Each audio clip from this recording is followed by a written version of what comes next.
Morning, guys. Today we're introduced to Conor McGregor, and he introduces us to the idea of having the courage to speak up. So let's try that today in our day. Let's start speaking up for what we really believe in, what we really want out of life. And he goes on to give us his experience and says that in his life, as he has spoken up, as he's become more vocal about what he really feels he loves doing and believes in, the law of attraction has worked for him. He has become that magnet of everything he's ever wanted in his life. And Conor McGregor's record speaks for himself. You can look him up and his record in MMA history. But how can we apply this to our life? How can we be more vocal with being courageous to speak our truth, what we love, what we're looking for, perhaps just being the best human being we can be? Let's do that today. Have a great morning, everyone.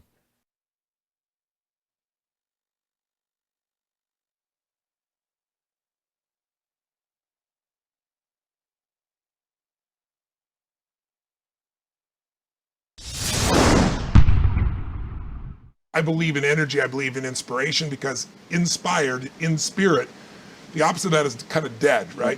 So I believe in being inspired, but I'm a strategist at my core. And if you're inspired and you run east looking for a sunset, I don't give a damn how enthusiastic you are, how positive you are. It's not going to happen. Right. So I'm a strategist first, but I really do believe that people have got to look at their life and say, as much as I want great strategy, I need a great philosophy of my life that's going to make me fulfilled. Right. If you're fulfilled, like you said, you mentioned earlier, if you were with your friends and you guys weren't succeeding, but you're having a damn good time with this camaraderie, it's still worthwhile. And you can find a way to succeed eventually. But what the hell is success? It's hitting an expectation. And I always tell people, man, trade your expectations for appreciation, and it's a whole new world instantly. Yeah. If you can appreciate this moment, if you can't find ecstasy in this moment, in a conversation with a friend and looking in your wife's eyes, being with your children, going on a run, if you can't find ecstasy now, I'm here to tell you, more money, more people, more love, more business, more anything is not going to give you more ecstasy. Right. If you can't do it here now, you're not going to do it there when you got more. Yeah. So why not do it now and have a rich life right now? I tell people, money, that's one thing. Like having financial abundance, there's skills, that's a science. But wealth, it's a decision. It's like you can be wealthy right now. I live in Fiji a good portion of the time. There are these villagers there. They're the richest people I know. They're happy, they laugh, they love, they don't give a damn about the economics. Other people say they're poor. When I first went there, I was trying to do things for them. They're like, what are you talking about? I'm so happy. Wealthy people come over from the United States and they go travel around and try to figure out what to do, and they're gonna spend 9 years to do this and this and this so they can finally sit down and be happy. And the Fijian guy goes, why don't you sit on the beach right now, dude, and experience it? Why spend the 9 years? Why not have it now? That's my invitation. The fastest way to fulfillment is to feel like the work you do matters. At the end of the day, everybody is built to serve. I read a whole book on it. You are built to serve. You want to feel like today matters, that you're going to wake up and you're going to create something today that will mean something to some people, to someone. Maybe it's 1 million people, maybe it's one person, but you're going to make something that will mean something to somebody. Look at me. I'm sitting here in a parking lot. My wife is shopping at a food store, and I'm sitting here in the car with my dogs passing out on my phone, making a video. Why? Because I feel like this matters. I feel like somebody's gonna watch this video and it'll make a difference for them, and hopefully that's you. Maybe not everybody, but at least one person will watch this video and it'll matter and it'll mean something and it'll make a difference. And when I feel that, I'm much more likely to show up. I have more fulfillment, I have more energy, I have more kindness, I have more love, I have more motivation. And when we feel like what we're gonna do doesn't matter, makes no difference, nobody cares if we show up or not, that's the path down to anxiety and stress and overwhelm and depression and suicide. This is where most people are at. Most people do not like their lives. Most people feel like what they do does not matter. I think most people wake up and they drive to a job that they hate. And they feel like today it doesn't matter. Nobody cares if I show up or not. The work I'm doing doesn't really have an impact. And that's why a lot of people move towards entrepreneurship, is because we're looking for more fulfillment, because we want to feel like this thing we're going to do is going to make an impact in at least somebody's life. And if you can run some of those things together, you can have a couple days even in a row feeling like this matters. Man, the energy difference that will be inside you. The motivation will change. The kindness will change. How you show up for others will change. How you talk to yourself will change. All because you feel like The work you're doing today matters. They did functional MRIs on people's brains, and I talk about this in Built to Serve. They did functional MRIs on people's brains to see what parts of the brain light up when we're helping people, when we feel like we're going to do something that's even just a small act of kindness. And it lights up the same part of the brain as having food and having sex. Serving others. It's the same part of the brain as having food and having sex. We're hardwired to do it. If you're not happy right now, it's because you feel like you're not serving, that you don't matter. You might be doing stuff that matters, but you feel like it doesn't matter. This is where I get stuck on goals. People say, well, what are your next goals? I don't know, 5 million subscribers, 10 million subscribers. It doesn't mean anything. What does that mean? It's more the qualitative stuff that means the most to me. It's the comments that you guys leave on the videos. It's the people that come up to me at events and tell me how much the content has had an impact on their lives. Like, that's the juice. That's why we do what we do. And of course you have to get numbers, and of course you have to drive revenue, and of course you have to, like, all of that matters, because in making money, it allows you to go and create more and serve more and help more, you know, and build a better life for yourself as well. Money is definitely important. It's got to be in your top 5, but it can't be number 1. And number 1 is feeling that you're on a mission and that you're going to make something today that will matter. So how do we do it? Again, I go through the process and Built to Serve, but basically 3 steps. It's who I have. So who is your single most important core value? And if you had to guess, what is your most important core value? What do you stand for as a human being? For me, it's belief. So I want to spread belief everywhere that I go. In this video, my intention is to spread belief. I want to believe more in myself, and I am hoping that you believe more in yourself as a result of being around the stuff that I make. I don't always accomplish it, but it's the intention. It's the goal always going in. And whatever your most important core value is, that's what you still need more for yourself. It's your biggest roadblock right now. And it's also the gift that you want to give to the world, to the people around you. You want to help them feel X as well. So for me, it's believe. What is it for you? Step 2 is your why, and your why is your purpose, and your purpose comes from your pain. So whatever you struggled the most with is the thing you want to help other people through. So I struggled so much as an entrepreneur, a young entrepreneur, 19-year-old Evan, quit on my business partner, didn't think I was adding any value, no contribution, not getting any results, working my face off, but just getting 0 results, no traction. And I hated it. So I quit on my business partner.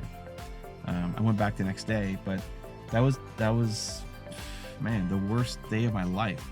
And my why is to help other entrepreneurs not struggle as much as I did. Whatever you struggled with the most is a gift, because you're going to help other people not struggle as much as you did. And that will make you feel amazing forever. We all love helping, right? Back to the functional MRIs. You love helping. You love assisting. You'll buy the coffee for the person behind you in line, or you'll open the door for somebody, or you'll help somebody pack their car with groceries, or help somebody up who fell on the street or something. Like, you'll do that. It'll feel good.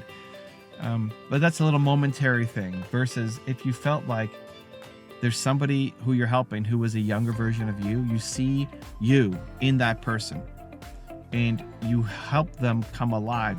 By talking to you, by spending 5 minutes with you, you see hope light up in their eyes that, wow, maybe I don't have to stay stuck. Maybe I don't have to struggle and suffer as much as I am because they met you. Man, that's a totally different vibe and feeling. That's the thing to get addicted to. Get addicted to serving. Get addicted to helping. Get addicted to impacting. You know? What a difference it makes. And so figuring out your why becomes really important, because we'll often just find ways to try to find any kind of meaning without ever having done the deepest work. And as entrepreneurs, we struggle to often looking back. I don't want to think about my most painful moment. That was in the past. I don't want to touch that. I want to be happy and optimistic and move forward. Well, this is how you do it, right? The point of looking back at your most painful moment is not to live there. It's to say there's lots of people who right now currently are struggling with the thing that you struggled with before, and you can help them. And you'll light up. You'll be the greatest thing of all time to help those people. So first is your who, your most important core value. Second is your why, which is your purpose. And the third is then your how, and that's your passion. So how do you want to help people? So I want to help people believe in themselves, and especially entrepreneurs, because that's where I struggled the most. But how do I do it? Well, however you came out of the hole that you were in is a teachable thing that you can give to other people. So for me, it was modeling success, and that's it. Who has done this before? and I studied them and I applied that lesson. It was Bill Gates. I applied his lesson to my business and we started having success. Now, what have I done for the past 20 years is teach people how they can model success to the situations in their business or their life to accomplish their goals. So how did you get out of the hole that you were in? What was the thing that you did? And where we get trapped a lot is we love helping people to get the result, but we don't love the process of helping them. So the classic example I use, if you're moving your office, I love helping you as an entrepreneur move to a new office, but I don't want to help you pack boxes and pack up computers, right? So I like the end result of helping you believe in yourself and you've launched your new office, awesome, but I don't like the process that leads up to it. So we're constantly chasing the result, but we don't enjoy the process. Where the number one rule for success is you have to enjoy the process. And so we get trapped in this loop of constantly helping people because we love helping people, we feel good helping people, and we get the result of helping people, but we don't enjoy the process. And so we never get actually great at the thing or world class because we're not enjoying the day-to-day work.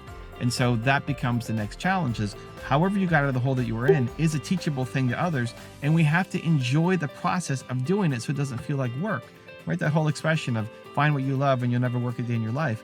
It's true. You know, I love making videos. How have I done so many videos for so long, so consistently? Because it doesn't feel like work. This isn't work. I would, you know, my wife is in this store here, you know, shopping for food. That feels more like work than sitting here in the car and making a video for you guys. Right?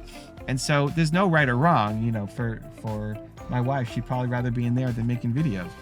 So for you, what's the process that you actually enjoy that is contributing to other people? So when you can combine all those things, when you can find the thing you love doing, that's a service to others, that is helping people who currently are who you used to be, injecting them with the core value that you've got that you still need even more for yourself, that's when everything starts to shift. So the who, why, how process. Who, your single most important core value. Why, your purpose comes to your pain. And how is your passion, how you actually want to help people with their, you know, through your who and your why. You figure that out, everything gets easier. Everything gets more exciting. Everything gets happier. Everything, you feel more grateful, more confident, more alive, more momentum. You start making more money. It's like you stop fighting the world and you start flowing with it because you want to serve and you've got so much kindness and opportunity inside you that needs to come out, that where you are right now is not where you want to be. It's not where, if you fast forward a year, 2 years, 5 years, you want to be in a better spot, everything wise, health wise, emotional, gratitude, money in your bank account, all of it. And it's possible when you can connect your who, your why, and your how to find the fulfillment that you're after.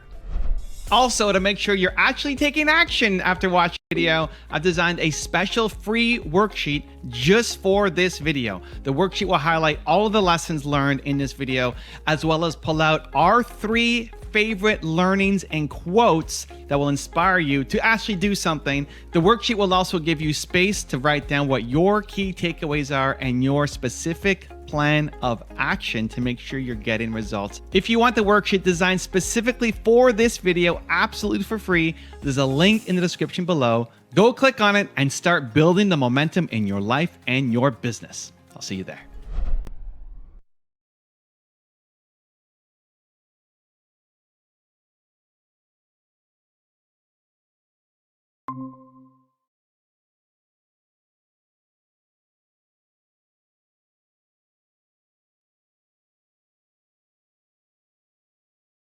Good afternoon, guys. How's it going so far? Have you had an opportunity to speak up and show courage about how you really feel or how you could possibly help someone else?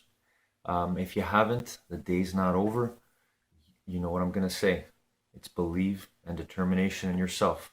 So believe that you can speak courageously about how you're feeling, and then show that spirit of never giving up and go back at it again.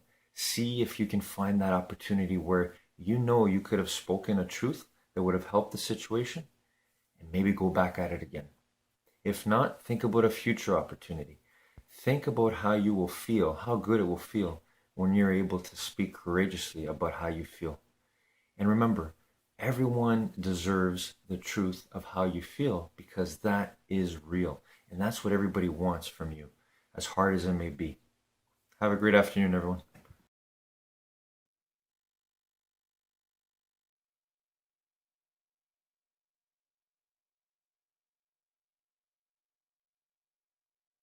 Did you look at your goals every day this year? Every day. Did you look at your goals every day this year? It's such a simple question. Every day. I don't mean once in a while, every day. If you didn't, my invitation to you is to consider the fact that maybe the amount of time that you're spending with your goals is not sufficient enough to motivate you. Maybe the amount of time you're spending with your goals is not sufficient enough to keep you focused. Maybe the amount of time you're spending with your goals is not sufficient enough to activate that unconscious brain that says, I know how to achieve that. Maybe it's the reason you're not coming up with more ideas in the shower in the morning, because you're not cueing your brain with enough repetition of looking at your specific goals. Because when you look at your specific goals over and over and over and over again, day after day after day after day, it literally helps rewire your brain, and it helps program your brain to say, oh, let me pay attention to ideas, thoughts, and feelings I have consciously and unconsciously that might be able to manifest these goals. And this is why having a visual representation of what you are after and looking at it every day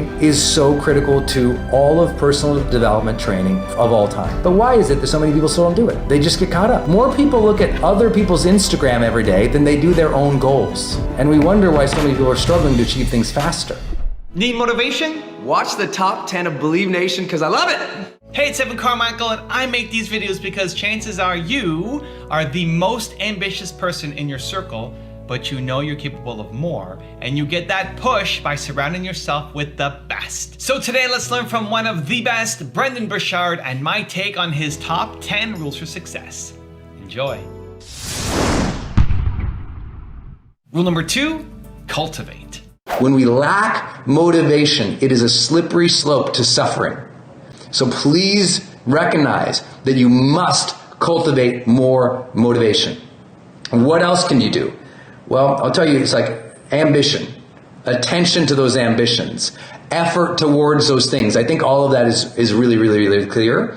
But I also really believe that a lot of motivation is simply lost because of fatigue. So let's say you're doing all those things, but you're wiped out. You're tired. Like, a lot of motivation really rests on how you feel physically. If you feel lethargic, you feel tired, you have the flu, it's harder to be more motivated. You can still do it by doing what I've talked about. Re-cue yourself, reconnect with those things. But health-wise, it's really critical for you to say, okay, if I want to be motivated long term, I need to feel greater levels of mobility and energy in my body. So if you ever hung out around me, I'm constantly bouncing and moving and breathing. And if you've been with me at HPA, you see some of these practices, this breath work that I do, that I'm activating and opening up my body so that my body says, let's go, versus, right? So my body's not like, oh, I ate this terrible thing. Instead, my body says, I feel refueled. I feel ready to go. Let's go. Rule number 3, focus on passion-drawing activities. Focus on doing activities that draw your passion. Don't focus on the success, the outcome, the final goal, the final destination. A lot of our discouragement comes because we're trying to make that specific thing happen. And we have a way in which we think it has to happen. And let me tell you what, I know a lot of people who they actually did that. They worked diligently for years and years and years to manifest their dream. And now they've achieved the outward appearance of that success. They've got the bigger house, the bigger cars, they've got the yachts, the boats, the fancy vacations, abundance in every single way, and they're unhappy. Because along the way, they were focusing on those external things versus the activities that bring them joy, passion, and fulfillment. And what happens is, you want to compromise on the activities that are actually part of the dream so that you can have the dream, right? It's that person who works a job that sucks for 20 years to finally get paid something, to finally quit that job to do the thing they really wanted to do.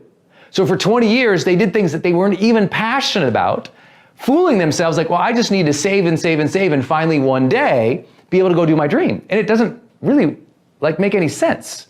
Don't give up 20, 30 years of your life doing something, hoping to earn the right to do the thing you want to do. Start doing the activities you enjoy and make you feel challenged or creative or satisfied or fulfilled or on fire now. I think that's what's so important. Everyone thinks the dream lives in a destination. And I always say, no, the dream lives in the activities that you do today. Are you doing today what you would do if you had the outcomes you seek? Because I know a lot of wealthy people who are miserable in their lives. They achieved outward experience, but they're miserable because they're not doing the activities in the day that actually bring them joy and fulfillment. So if you need patience throughout this journey, the patience will come from connecting with the activity every day. Like, don't wait to have the dream, do the dream. And if every day you touch that experience, you're doing that dream every day, even just a little piece of it, then you don't get so discouraged. You know when you get discouraged? When you're just not doing it. But there's almost no dream that you could have that you can't be doing something and touching that every single day. Some activity every single day that is actually part of the dream. I have a friend whose dream was to become a world-class chef. And so they were going, they were saving all this money to go to culinary school, and they were having terrible jobs, and they were just I'm gonna be a chef one day, I'm gonna be a chef one day, I'm gonna be a chef one day. And I hung out with this person long enough to go, hey man, I know your dream is to become a chef, but you don't even cook right now.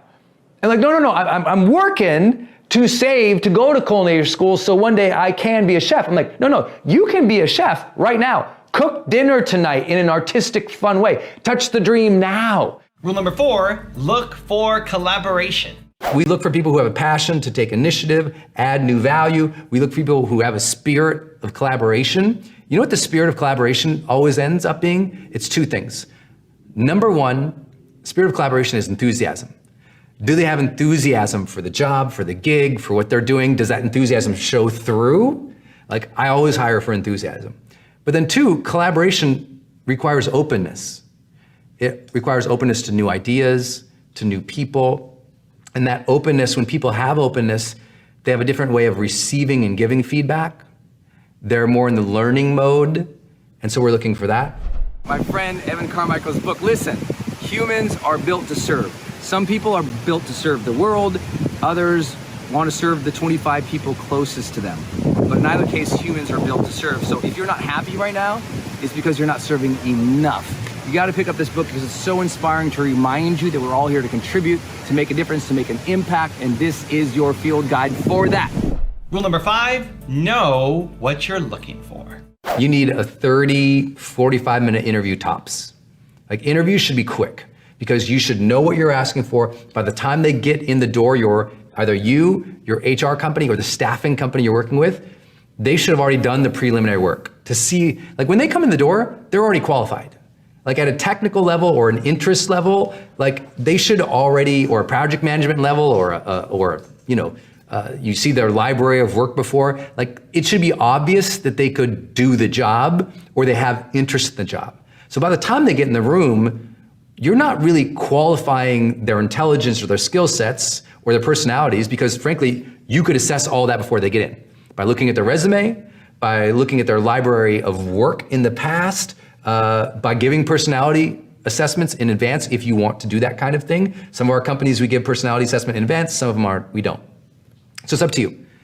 So you have to imagine by the time they get in the room, the whole point, by the time they're in the room, is that's a few questions to really gauge them on the things that are most important to you. Rule number 6, prioritize health.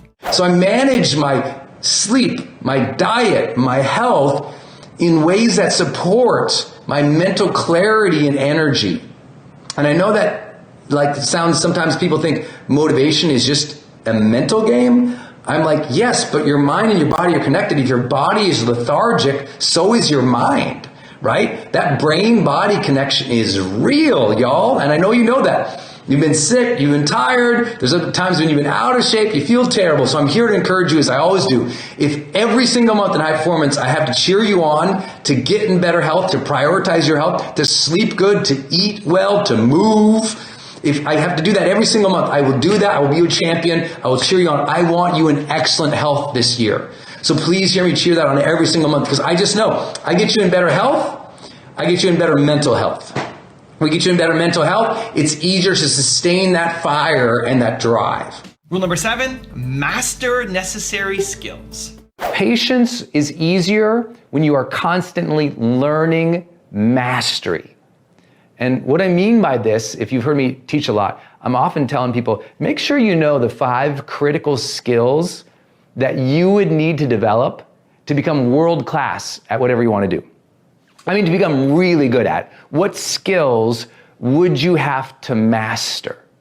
Like for me, I would have to master not just writing, but I would have to master how to promote a book, how to build my brand, how to run a business, how to communicate on video and stages. I had no idea how to do like any of that, and you can tell I still suck at some of that, right? It's like, it's not easy.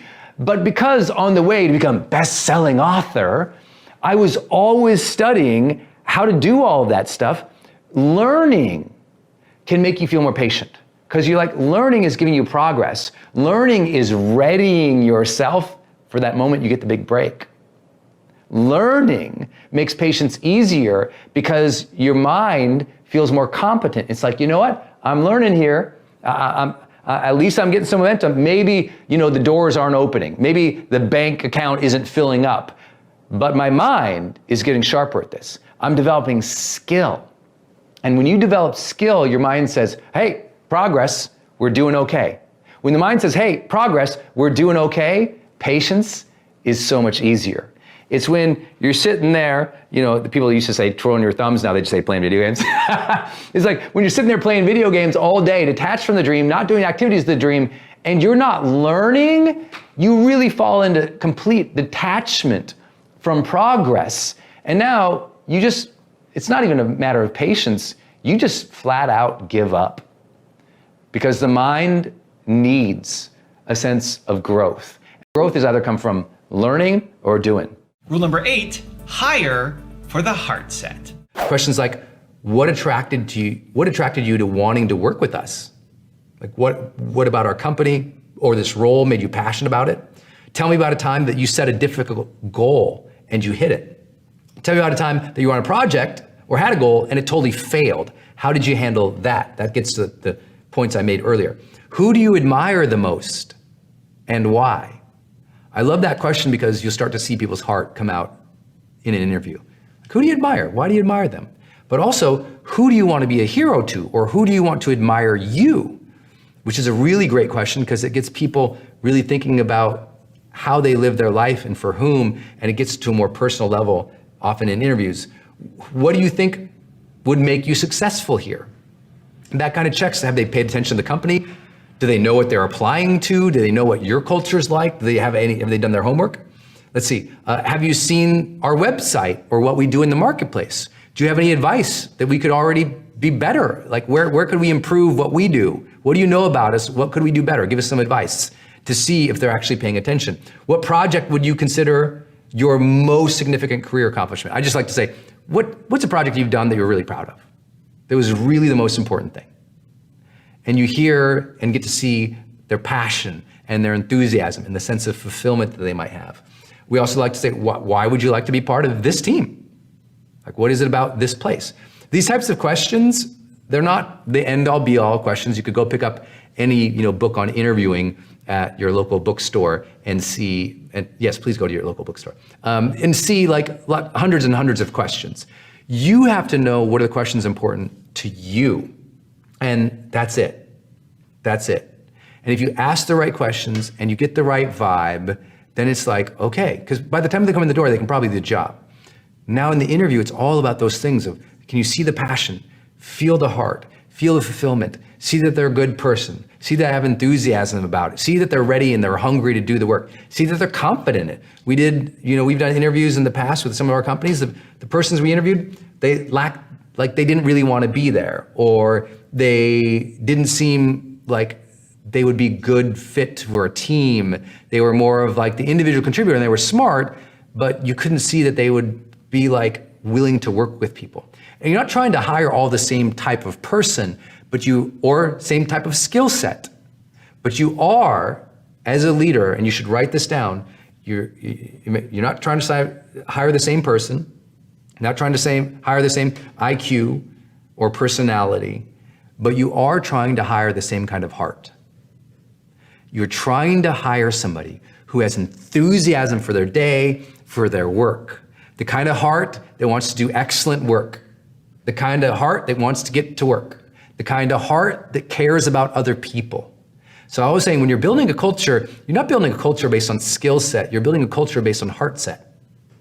Like, are these people who care enough about each other and have high enthusiasm in their life and for the role? And if you get that right, you're gonna create some kind of magic. And people won't know the magic, they won't know you thought through all this, but all of a sudden they'll start seeing it, right off the bat. They're like, oh, there's something special going on here. And it's because you hired for the heart set, not just the skill set. Rule number 9, be intentional. Intention, intention, intention. For me, I train myself on the 3 words I want to be, and I'll remind myself of those 3 words, remind myself of those 3 words, remind myself of those 3 words.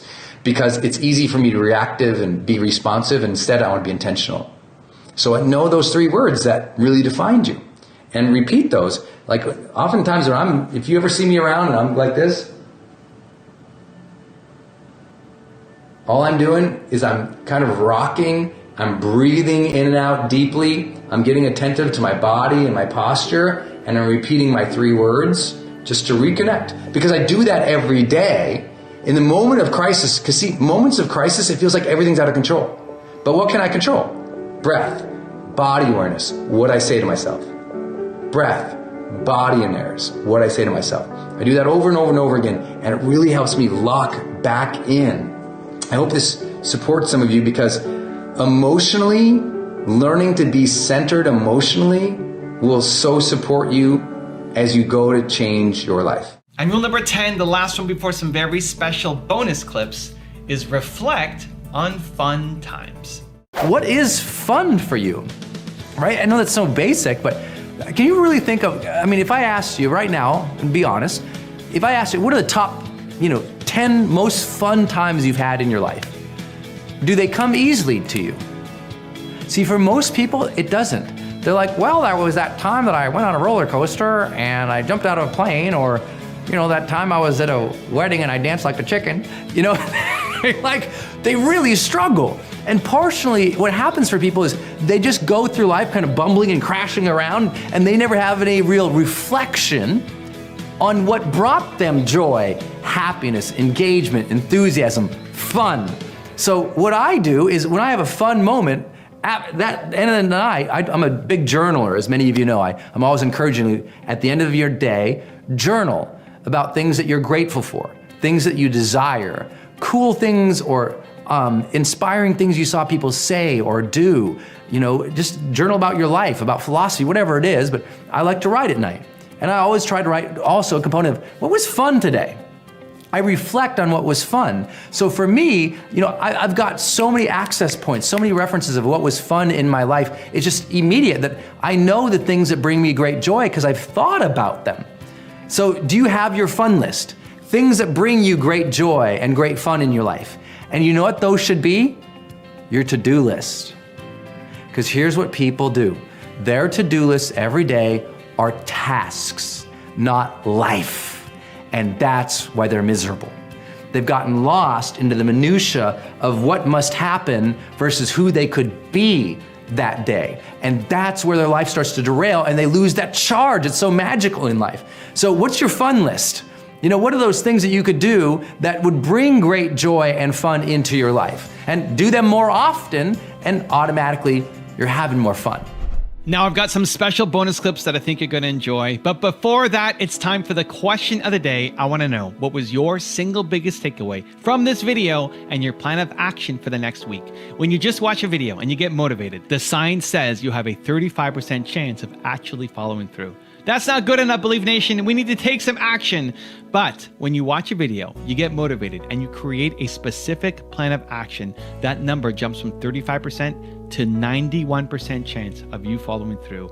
And when you publicly commit to other people, like leaving a comment down in this video, your number jumps to 95% chance of you actually following through on the plan you set for yourself. So I want to know your single biggest takeaway from this video and your plan of action for the next week. Leave it down in the comments below so I can celebrate you.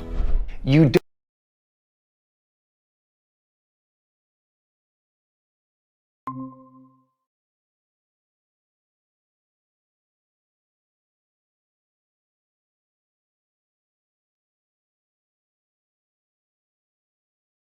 Good evening, guys. How did it go today?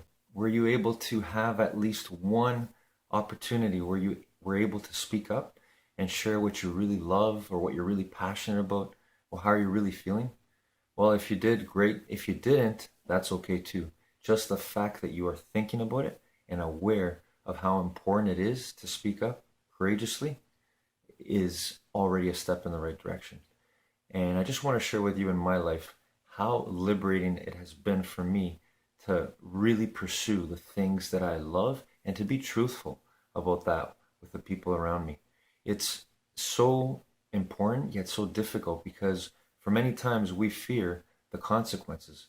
We fear the losses, how we're going to make people feel. But in the end, we're all made of truth principles and we all deserve that. And I can tell you how great it feels when you have those difficult conversations. I hope this helps you. Have a great evening, everyone.